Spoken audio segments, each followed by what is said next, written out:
Good evening, everyone, and welcome to the January 6, 2026 meeting of the Carrboro Town Council. Our new council, I want to take this opportunity to welcome Councilmember Fred Joyner. He is the newest member of our council, and we're very excited to have him with us and excited for his service. So welcome, Councilmember Joyner, and Happy New Year to everyone. And we have some excitement tonight. So we're going to say goodbye to Liza Wolf Francis. Our she's still until Dr. Bennett comes up and does her. So Carrboro Poet Laureate for the last few years. And I do want to take the opportunity to thank you for always meeting the moment with your creativity, your spirit, and your energy. Particularly out in Denver with the All America City presentation, the piece you wrote that went along with the video, it was just so perfect. And so I just thank you for your service, and we will miss you. So I do want to say that. I don't know who coming first, you or Dr. Bennett. So Liza's going to come and bring Dr. Bennett on. Yes, thank you so much. I have loved being the Poet Laureate, and I am so excited for our new Poet Laureate. This is just a real joyous Happy New Year thing. So I do want to say on Saturday night, everybody is invited. Please come to the Drakeford, 7:00 p.m. We're having a farewell Liza as Poet Laureate, welcome Dr. Bennett as Poet Laureate, and it's going to be a fun time. We're going to have all kinds of wonderful poets. Fred Joyner, our new council person, awesome, is also going to read a poem. So please come. It'll be fun, a poet's party. And with that, I would like to introduce our new Poet Laureate for Carrboro, and I'm so excited to have the pleasure to do so. And she's going to come up after me and read a poem. So Dr. Amanda Bennett is a poet, cultural critic, and scholar of Black feminist thought whose work centers care, testimony, and collective imagination. She is the author of Working the Roots from Querencia Press. She currently serves as a postdoctoral fellow in grant operations management and creative engagement with the Arts and Humanities Grant Studio at the University of North Carolina at Chapel Hill. Bennett's work is grounded in public humanities, bringing scholarly insight into everyday community spaces through poetry, deep listening, and collaborative cultural practice. For over 5 years, she has hosted community poetry workshops and open mics across North Carolina, centering care, healing, and collective imagination. She created and led the series Poetry as Pedagogy, finding healing and community through writing, featuring nationally recognized poets, and she developed the Black Feminist Summer School through her education consulting collective, Define and Empower. Her poetry and criticism appear in Obsidian Literature and Arts in the African Diaspora, Frontiers, a Journal of Women's Studies, Triangle Poetry, 2021, Jellyfish Poetry, Murder Journal, and Feminist Making, among others. She has performed at venues including Karis Books and More in Atlanta, and Epilogue Books and Attic 506 in Chapel Hill. Bennett also writes Woo in the Real World, a Substack that explores the intersections of spirituality, scholarship, and everyday life, reflecting her belief that poetry is a living practice of care, communion, and transformation. Please give a warm welcome to Dr. Amanda Bennett.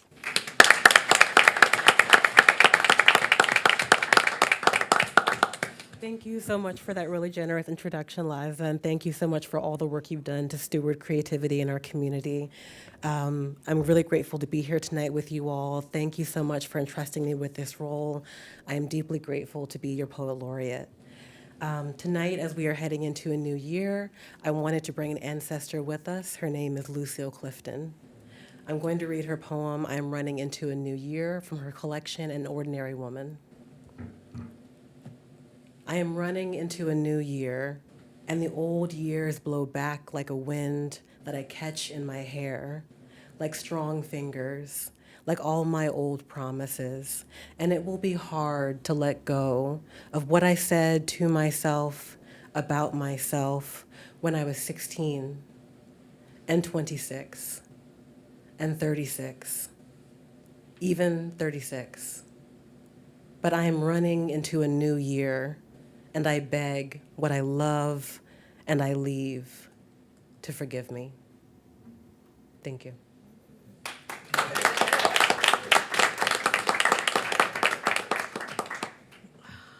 Okay. Amanda's starting out with a bang here. That Lucille Clifton, absolutely ideal. I felt a little jitter over here from Councilmember Joyner. He was like, "Yes, Lucille Clifton." So thank you for that. I appreciate it, and look forward to hearing more. So I do have one proclamation this evening.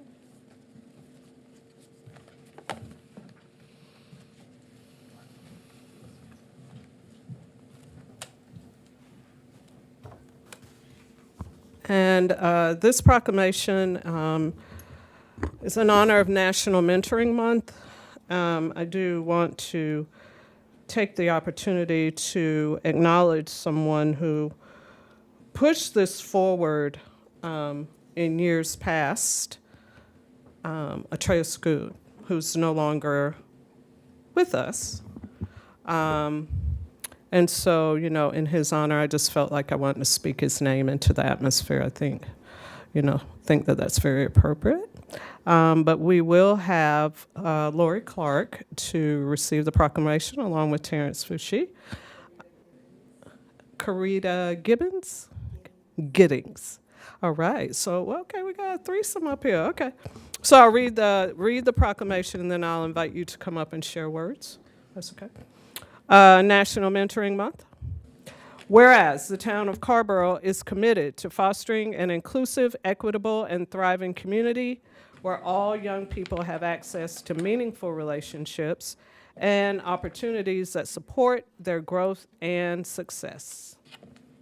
And whereas National Mentoring Month, celebrated each January, is a nationwide effort to raise awareness of the vital role mentors play in empowering young people, strengthening families, and building resilient communities.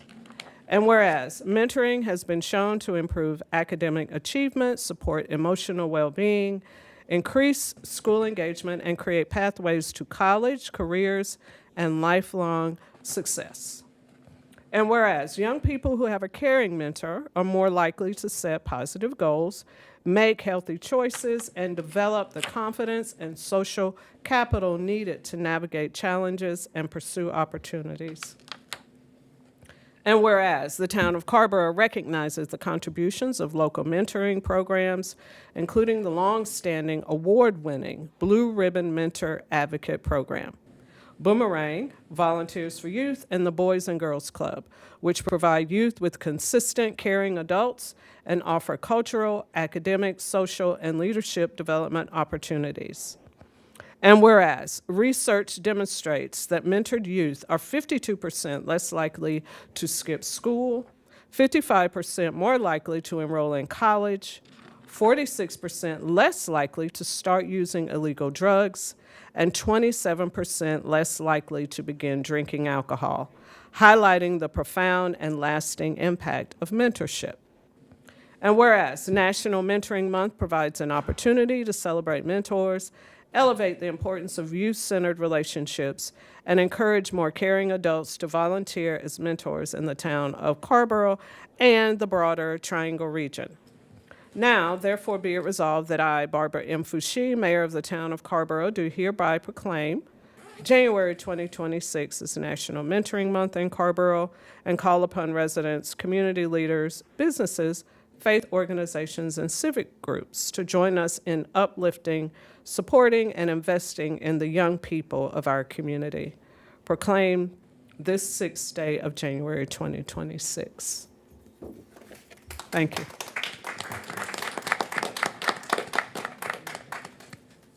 Ms. Clark, you're welcome. Good evening, everyone, and thank you so much for this proclamation. Blue Ribbon Mentor Advocates certainly appreciates the town of Carrboro for their support, and that support comes in the form of summer employment that you all offer for our students, and service learning like Braxton Foushee Day. So we appreciate your support and encourage you to be mentors if you have time.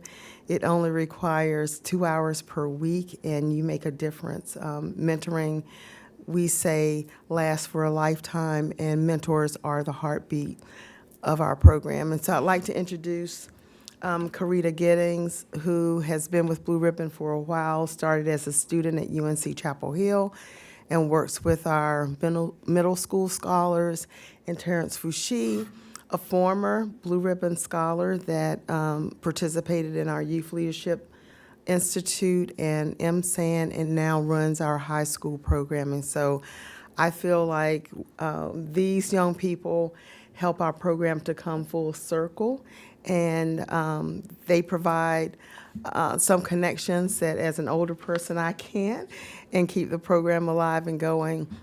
But it fills my heart to know that young people like Karita and Terrence care enough to come back to their community and give a difference, make a difference, and work with the scholars in our local school district. And I also want to acknowledge Debbie, who is a new mentor. So we're excited to have her, and acknowledge Mayor Fouché, who has also served as a Blue Ribbon Mentor Advocate. Thank you so much. Thank you.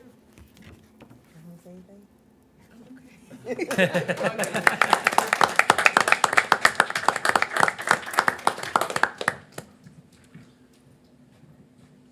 you want a picture? No picture? No picture? Oh, I don't know. I don't know if they need a picture. Maybe. Okay. All right, so we're going to move down to our town manager's update. Town Manager Tony. Thank you, Madam Mayor, and good evening, council members. I'm pleased to share that the town of Carrboro has received the Distinguished Budget Presentation Award from the Government Finance Officers Association for our FY 25-26 budget. This is a national recognition awarded to communities whose budget meet the highest standards as a policy document, financial plan, operations guide, and communications tool. I want to extend my sincere thanks to the council for adopting a budget that reflects our community's values and long-term vision, and a special shout out to our finance director, deputy director, and finance team, along with our department leadership for their professionalism, collaboration, and commitment to excellence. The actual award will come in a couple of months, so we'll do something more formal with the finance team at that time. Just very proud of the work of this new team. Also, I want to, you all already know that we have a new planning director, so that is very exciting. I would, Mayor, like for him to come and say a few words, introduce himself. And while he's coming, I would like to thank Tina Moon as the interim planning director, as well as Marie Parker, our assistant town manager, for keeping the department moving through this transition.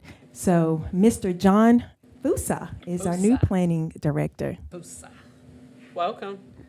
Thank you, Mayor. Thank you, members of the Town Council, and thank you, Town Manager Tony. I appreciate the warm welcome. As indicated, my name's John Fusa, like two O's. You can't, easy to say, even easier to spell. I started with the town on December 1st, 2025, so I'm in my 5th week. And I can't tell you how pleased I am at the warm welcome and kind of open arms that I've been received with at the town from the few of you that I've met in my 5 weeks here in the organization, and even some in the community as I've been out and about. Very pleased to be here. Previous to arriving in the Director of Planning, Zoning, and Inspections position, I was the Community Development Director for the town of Parker in the Denver metropolitan region from 2013 to October of 2025.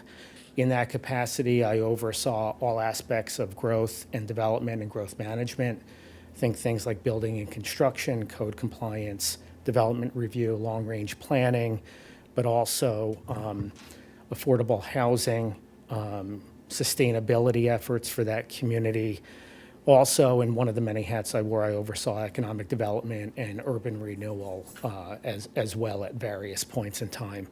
Before that, I was the planning director and then community development director for the city of Bayonne in New Jersey, in the New York City metropolitan region, right on New York Harbor. Similar responsibilities for that community. And I did that from 2002 to 2013. Also did lots of housing activity, environmental remediation and sustainability work, as well as economic development and urban renewal work. Prior to that, I was a senior planner and project manager for a consulting firm in northern New Jersey from 1997 to 2002. I have also worked at a metropolitan planning organization in capital planning and programming in the New York City metropolitan region. I have my master's degree in city and regional planning from Rutgers University in New Brunswick, New Jersey. And I'm very pleased that I've already gotten to work here. I want to thank Marie and Patrice for their guidance and support, as well as the entire departmental team, including and especially Tina Moon, who's pulled double or triple duty this in 2025 as interim director. And I do look forward to getting to know each and every one of you and being of service to the community, its residents, and this organization. So thank you, and I look forward to seeing you very soon. All right. Thank you so much for sharing a little bit of background. Welcome to UDO land. Welcome. And we look forward to working with you as well. Council members, anything? No? Okay. Anything else, town manager, in your update? That was it? All right, so we're down to public comment. I don't have anyone signed up, but Mr. Joyner's or something. That is correct. No one signed up, but I guess don't look like we have anybody in the audience that is Public comment? public. Nope. All staff. All right. So So we'll head on down to the consent agenda. Council members, we have 3 items: approval of minutes, town council liaison board committee assignments, and an MOU. Is there a motion to approve the consent agenda, or are there any questions or anyone wanting to pull an item? So moved. Seconded. All right, it's been moved and properly seconded that we approve the consent agenda. All in favor, please say aye. Aye. Any opposed? Motion carries 7-0. Consent agenda is approved. Town Manager Tony, we're at the general agenda. I think we have one information item. Yes, thank you, Madam Mayor. One general information item. This is information only, just to update council. We have an amazing sustainability office, and it is rounding out under Amy Brewster's leadership. She has 2 people on her team, Aaron and Sebastian. You all can start making your way to the podium. Or Aaron is going to start out. He can introduce himself. They've been doing some updates and information around our municipal greenhouse gas emissions and decarbonation goals, all of which are in our long-term comprehensive plan. They are adjusting some of the goals that have been in there and trying to achieve some realistic goals as we try to expedite getting there. So Aaron's going to give us some realistic updates around the strategies for our greenhouse gas emissions. So please introduce yourself, tell them your role, and then get started. Sebastian. Good evening, Madam Mayor, members of council, and Madam Town Manager. I'm Sebastian Provencio. I work in the Town Manager's office as the lead for North Carolina fellow for the town of Carrboro. How do I go to the next slide? Is it? Oh, here it is. I got it. All right, perfect. So we are going to start off with a little bit of background about the greenhouse gas inventory, just sort of explaining what a greenhouse gas inventory is, how it's conducted. I'm going to deliver the most recent inventory, and then I'm going to do some year-to-year comparison to show how we've changed over time. After that, Aaron's going to show us some target areas, essentially showing where we're going to focus now that we have this information. and then he's going to show us sort of what we're doing and what we're going to do to further reduce our greenhouse gas footprint. So a greenhouse gas inventory essentially is a large mathematical project that attempts to estimate the total amount of emissions created by an organization. The emissions are broken down into source and scope.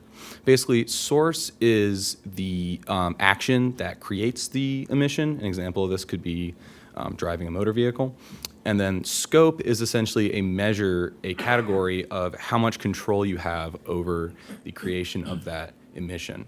So, for example, scope 1 is directly burning greenhouse gases. This, again, could be driving a motor vehicle. Scope 2 emissions are ones that you do not create directly, but you essentially purchase. The most obvious example of this is paying for lighting. We do not burn that coal or whatever is used to create the energy, but we do pay Duke Energy to do it for us, or Piedmont. And then scope 3 is emissions that we cause sort of indirectly. These were not counted in the inventory because this is only a municipal inventory, and analyzing scope 3 emissions would require gathering essentially community data, which is very difficult and is it's outside the scope of what we're doing, basically.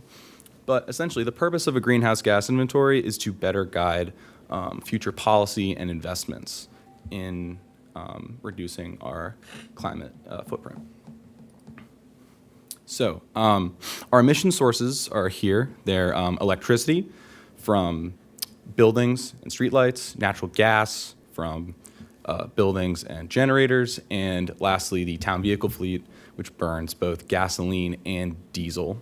On the right here is a photo of just some of the, one of the programs we use to complete this called Impera. It's a utility bill management program that Aaron will talk a little bit more about.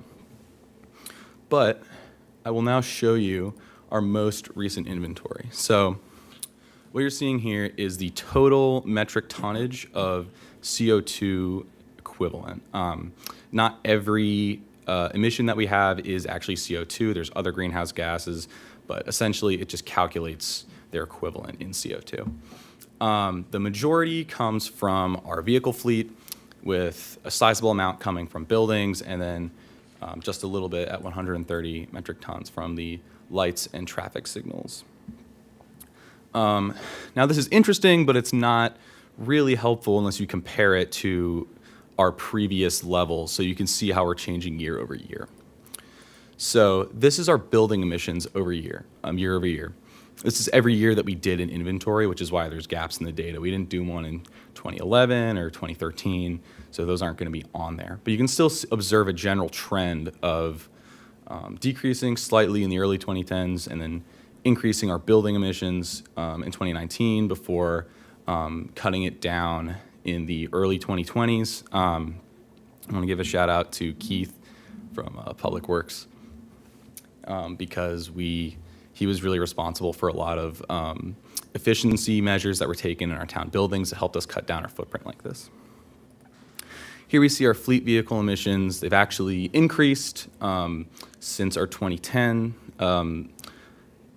inventory, but this is sort of to be expected. We've expanded a little bit, added more vehicles, and until very recently, vehicle fleet emissions were sort of the most stubborn ones to reduce because EV technology wasn't really mature until the early 2020s. So hopefully we can start to cut into this soon by purchasing some electric vehicles and electrifying our vehicle fleet. Lastly, we have our lights and traffic signals. Huge reduction here. I want to give a shout out to Laura, who unfortunately is no longer working in the town, but it was her project in 2019 to replace a lot of our lights with LEDs that massively reduced our footprint. This is all of our emissions together. So you can see how our breakdown changes from year to year. That red line there towards the bottom, that is the goal that we've set in our community climate action plan for an 80% reduction of our greenhouse gas emissions by 2030. Right now we're at 75, which is not bad. But yeah, in order to show how we're going to sort of further reduce our emissions, I want to give Aaron some time to talk. Good evening, Madam Mayor, members of council, and Madam Town Manager. My name is Aaron Kino. I'm the Climate and Energy Program Manager here. I've been here for about 7 months now, so I'm pretty new. As you can see from that red line, we're pretty far off of it, right? I want to give some context, though, to that red line. So Carrboro has very ambitious, awesome goals to reduce it to 20% from 2009 levels. To give some comparison, looking at Chapel Hill, they have a 50% reduction by 2030 and a net zero goal by 2050. Durham has a reduction by 50% by 2030 and 100% by 2040. Raleigh has an 80% reduction by 2050. So we have a larger reduction in a shorter amount of time. That being said, as you can see from the red line in our bars, we will not hit that by 2030. I apologize for being the bearer of bad news, but the rest of my presentation is to show you the awesome stuff that we are doing and some action items that we are taking and can take to reduce that even further.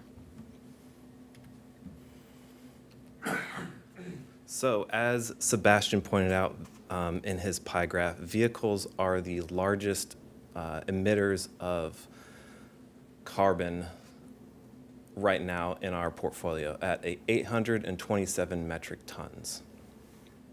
So how does that break down, though? So gasoline vehicles, the largest emitter is the police department with a little over 280 metric tons.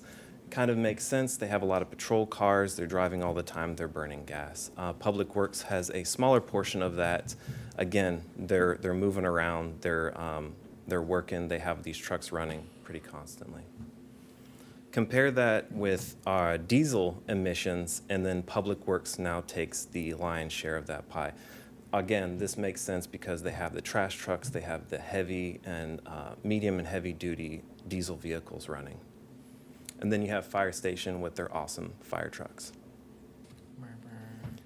So all that being said, as Sebastian mentioned, there is EV technology. It's coming out as fast. However, EV technology for medium and heavy duty vehicles, really diesel replacements, just really isn't there yet.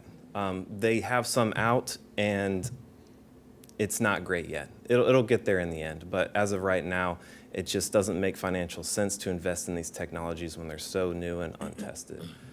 That being said, if you take out the diesel that we cannot touch right now, and you replace every light-duty vehicle with an EV, that reduces that carbon to 84 metric tons. Now, the 84 metric tons that's left over is what Duke Energy is creating to charge those vehicles, right? Something else that I should point out is we all know that Duke had these ambitious goals to meet climate goals by 2030. They don't have to do those anymore, and they're not going to do those anymore. So we're really hoping and basing it off of Duke's plan to reduce their carbon emissions that would, kind of snowball into reducing our carbon emissions as well. So unfortunately, we are beholden to Duke to an extent of how they produce that energy, and then we're charging our vehicles with that energy.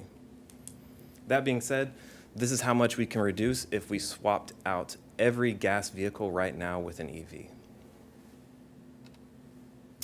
These are some EV charger projects I've been taking on since I started here. I started the weekend after the tropical storm hit. So it was trial by fire. Loved it though, I'm all about it. First thing that they gave me was EV chargers. They wanted to swap over, replace anything that was lost in the hurricane with an EV. Unfortunately, we don't have the infrastructure to support that right now, so that was my first task to do, was to start putting in more EV chargers. We've already gotten 2 ports put in at the Century Center, so they have 4 that's going in there.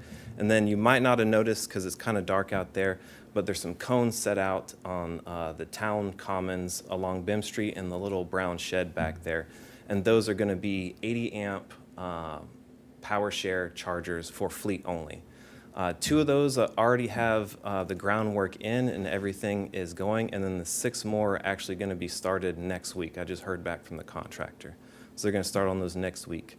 I've also gotten with Duke Energy, and they are on board with powering those. However, it's Duke Energy, so we are, again, beholden to their timelines. But I'm hopeful. We have a contact. His name is Tom Delvizio. He's part of the EV infrastructure team. He's a really great guy. Hopefully, he can help us smooth out a lot of that red tape. That being said, these 8 ports, they're going to be 19.2 kilowatt hour max charging speed. That is the fastest level 2 charging that you can get. I base these off of the F-150 Lightning extended range. This was prior to Ford announcing that they will not be building any more EVs. So they're getting out of the EV game. That being said, we still need to find a replacement for that EV, but this is based on those calculations. So from 20% to 80% state of charge is about 4.5 hours. Compare that to what we currently have at Century Center. Century Center, it's more like 8 to 10 hours charge time to get up to that same level. Like I said, 2 are currently under construction. They're about to start the next 6 next week. I think next Tuesday was what they said.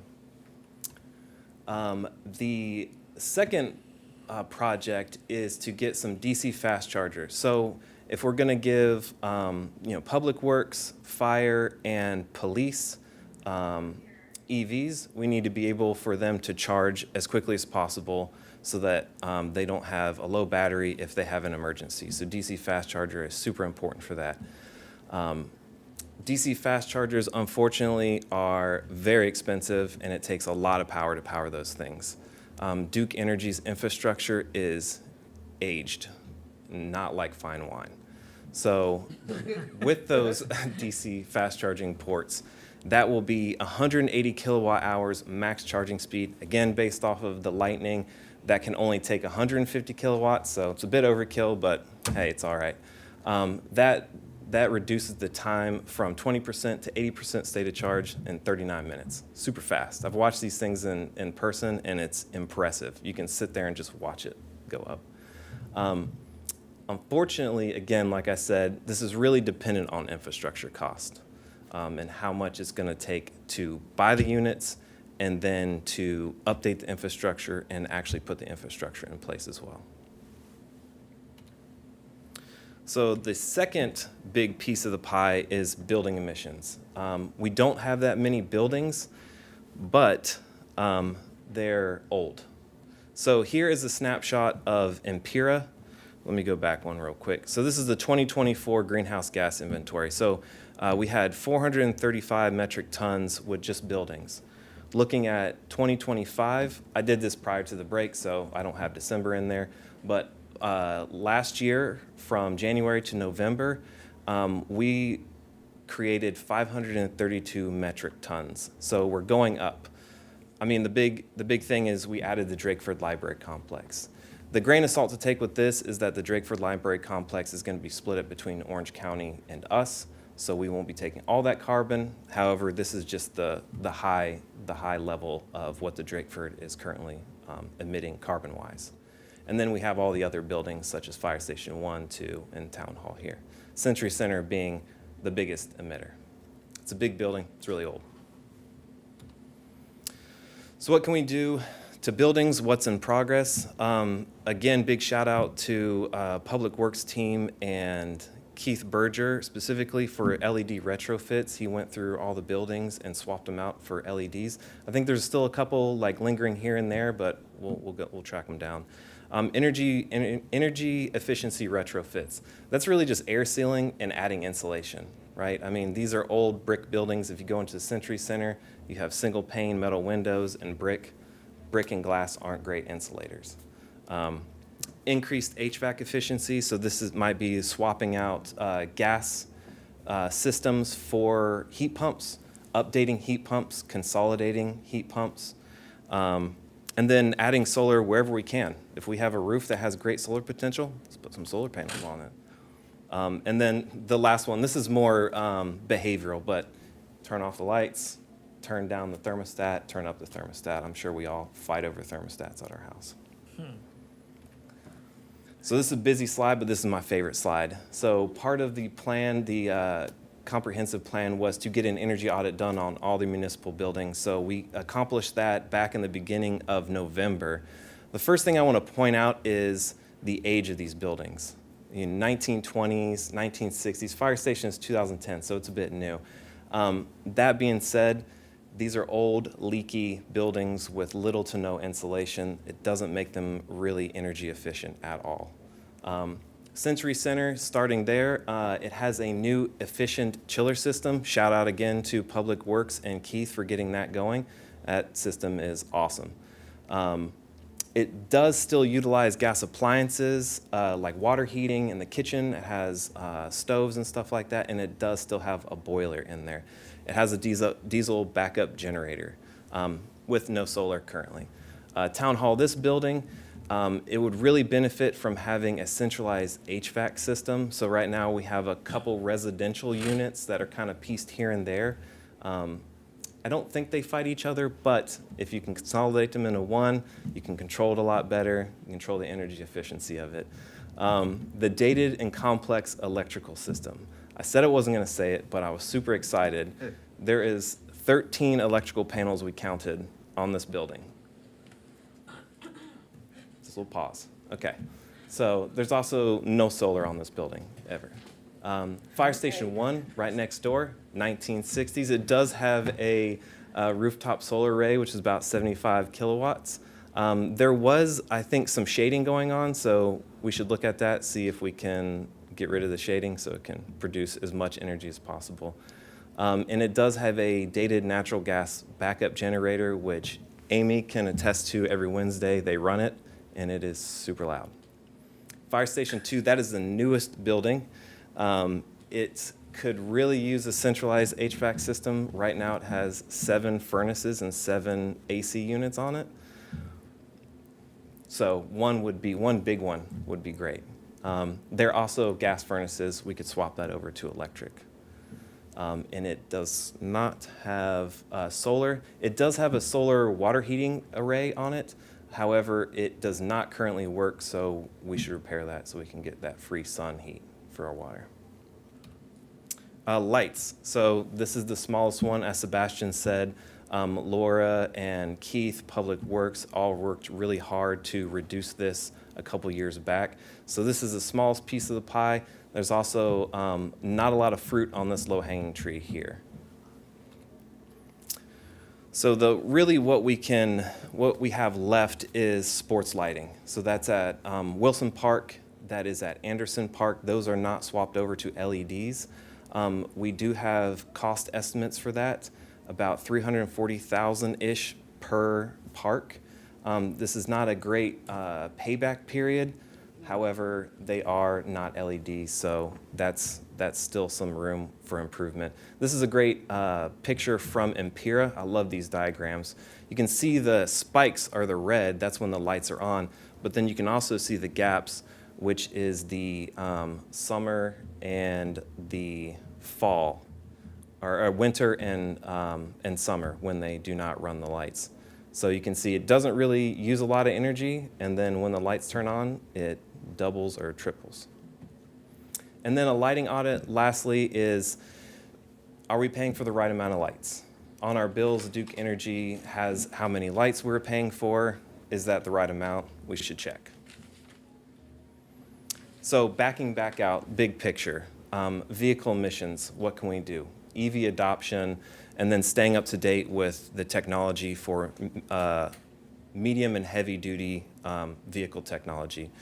Building emissions, prioritizing high efficiency building standards with any retrofit, any new construction. It's the best to do it when you have the walls open, in my opinion. Improve HVAC efficiency, consolidate some of these systems that have just a bunch of residential systems tacked onto them. and then adding solar arrays wherever we can. And then lights, it's really just the last few LED installations, the sports lighting, and then counting up and making sure we're paying for the right amount. All right. All right, thank you so much, Sebastian and Aaron. It's good to meet you, Aaron. Meet you. This is a great presentation. Council members, any questions? You raising your hand? Or you? Yeah. Okay, go right ahead, Councilmember now. Thank you, Madam Mayor. And thank you for the presentation. This is all fantastic information, and I really appreciate it coming to us proactively in this way. Between the information that we got at the end of last year and this year, we're starting to get a much stronger sense of what and where our footprint is, which I know is really important to our residents.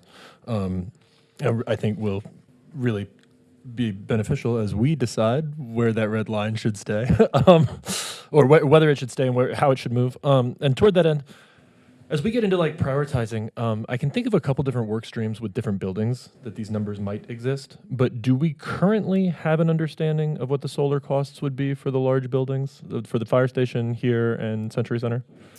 Would that be a difficult thing to generate if we don't have it? We do not have it currently. It would not be a difficult thing to generate. It's really just sizing a system, getting estimates for that.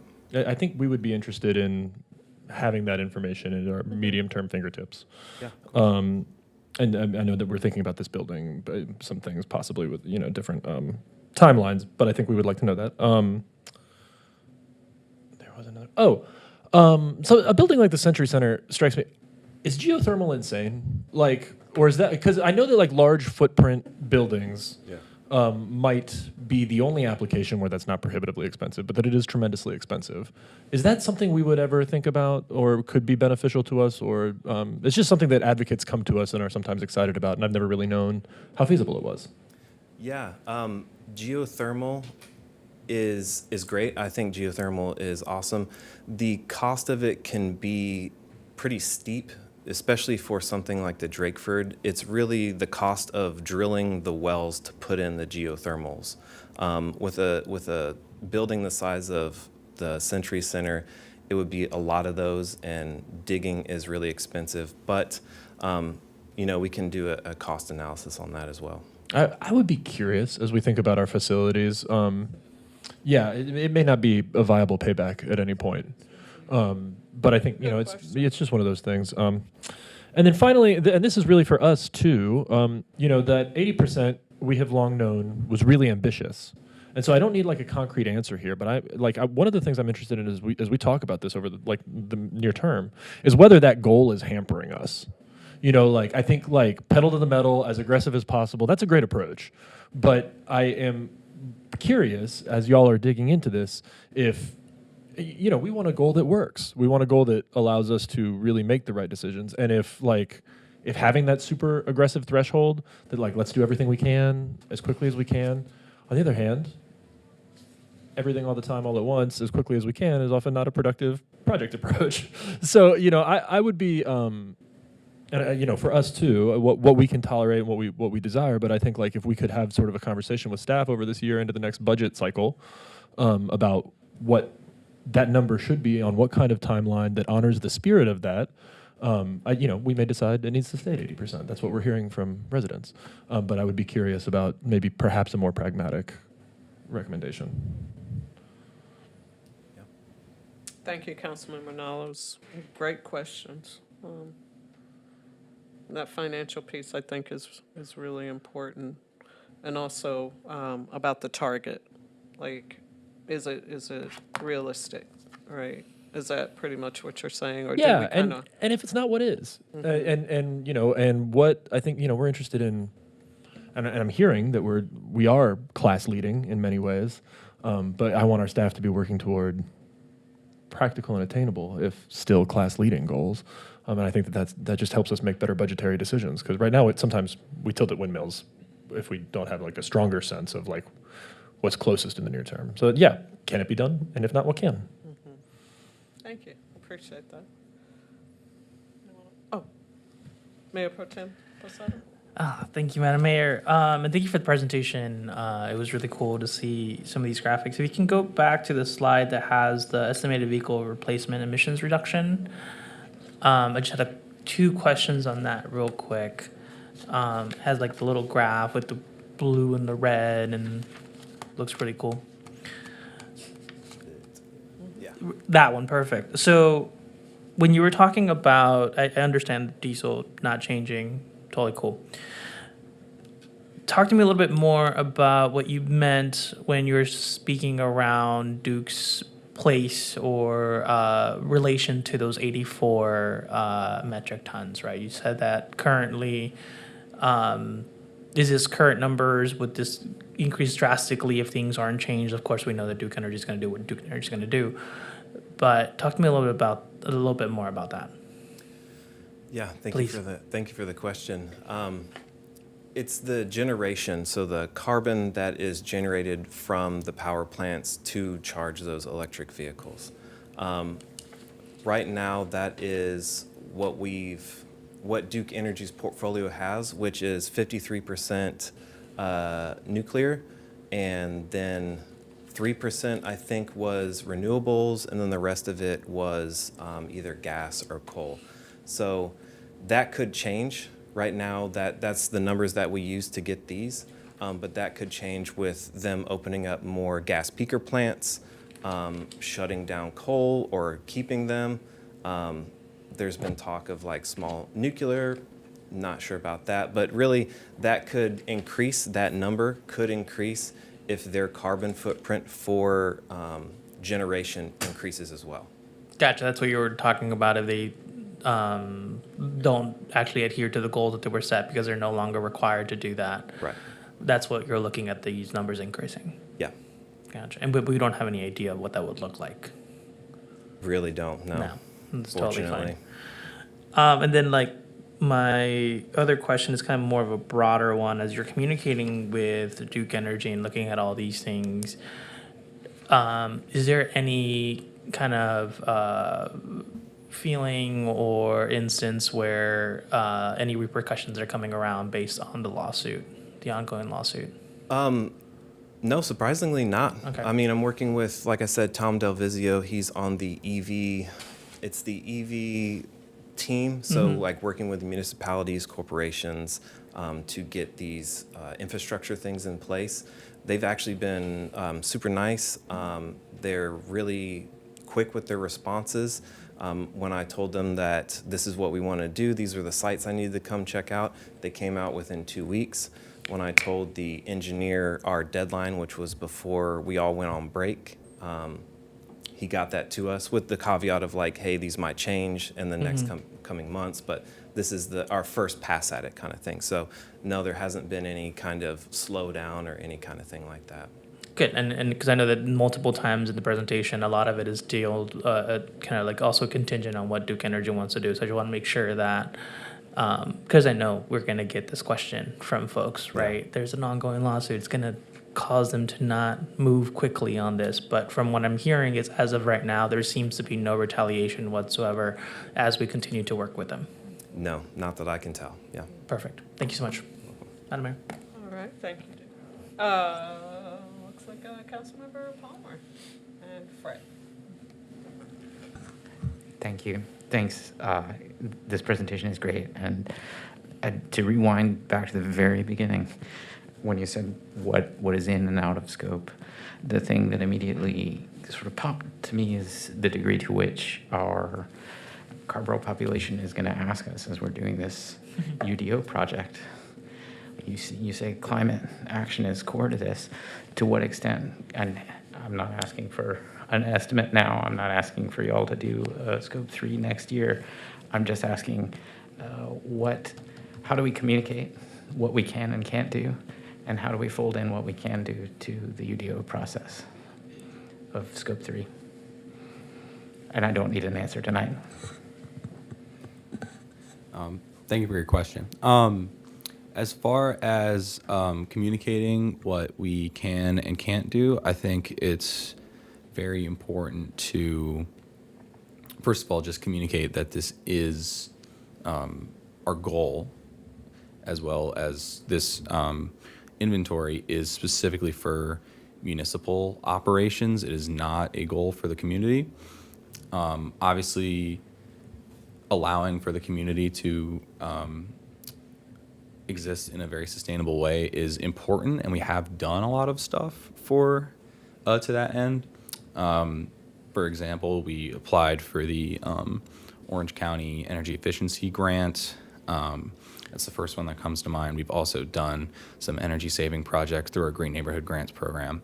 So it is something, I think we should communicate sort of on two levels, that this goal is for us, it is for our operations, but we are still working within the community to try and make it possible for everybody to live in a way which is sustainable.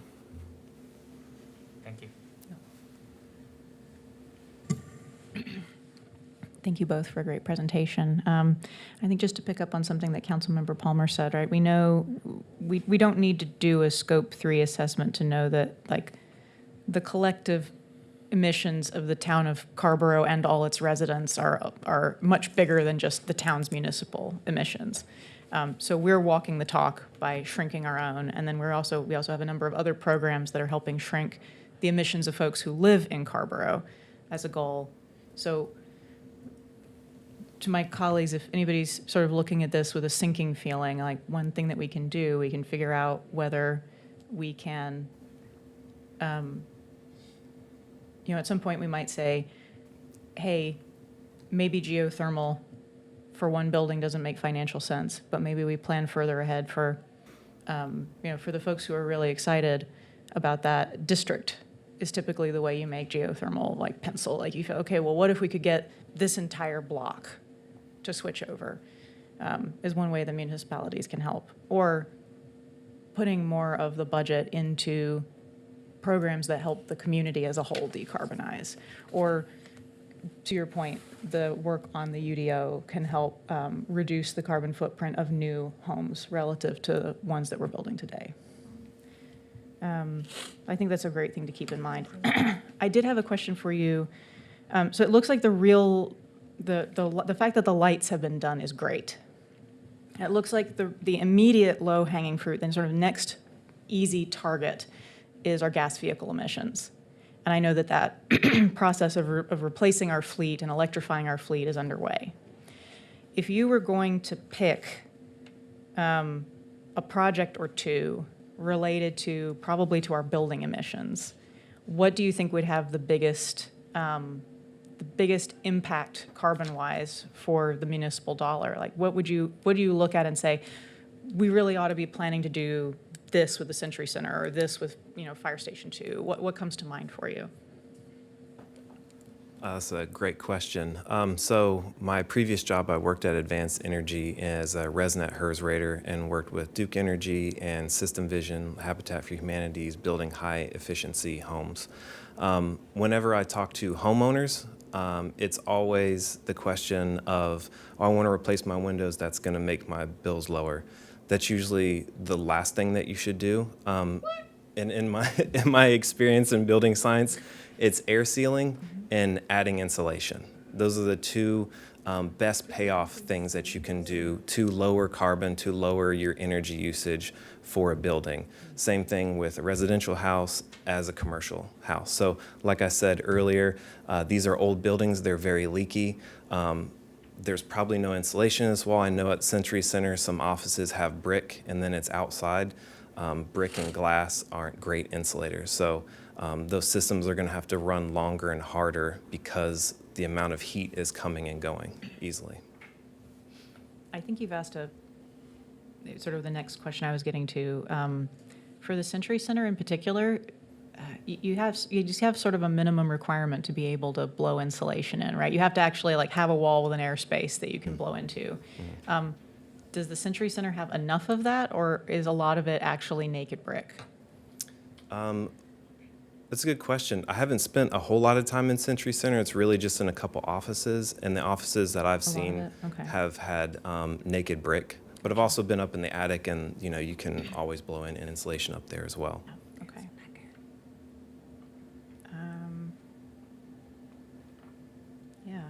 think this makes sense. It looks like you've given us I think you've given us a lot of the numbers we need to sort of get a sense of, to start getting a sense of where can we get to in the time we've got remaining? How much is it going to cost us to get there? And then what buttons might we push if we wanted to get further? What we would do next. Okay. Thank you so much. Thank y'all.